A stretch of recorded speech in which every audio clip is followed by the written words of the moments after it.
cờ Giêsu tương là cờ ăn ý rơ go yêu mến thăm pháp cam phàm con chiêu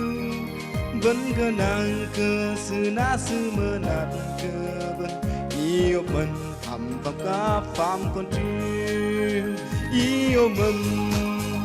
thăm phàm cặp phàm con chiêu ô rơ go lắm cho ngơ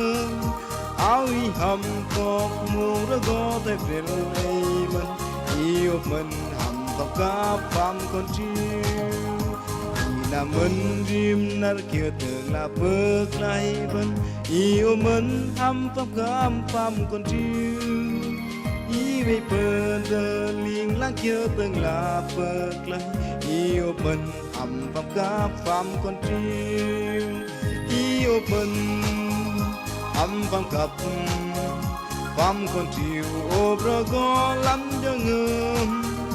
áo y hầm cột mù đó go tới bên ấy mình yêu mình phàm cặp phàm con chiều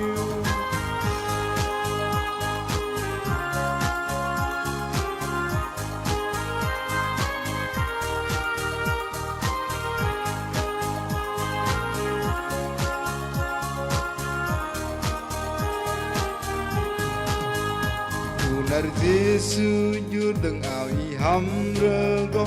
do sự ốp hầm vấp cáp phàm con chiêu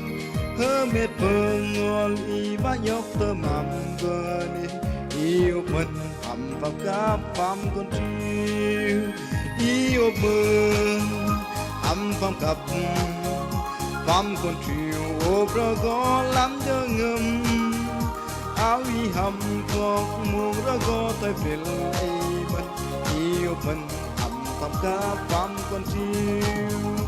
rồi lấy áo mơ riết lại cờ nó dốc áo lưng coi nó ốp hầm phàm cá phàm con chiêu đây đã rò liền làng ăn cơ vu bà rơ go yêu mình hầm phàm cá phàm con chiêu yêu mình phàm cặp phàm con chiều ô bờ go lắm cho hương áo y hầm cột mù đó go tới bên ấy mình yêu mình hầm phàm cặp phàm con chiều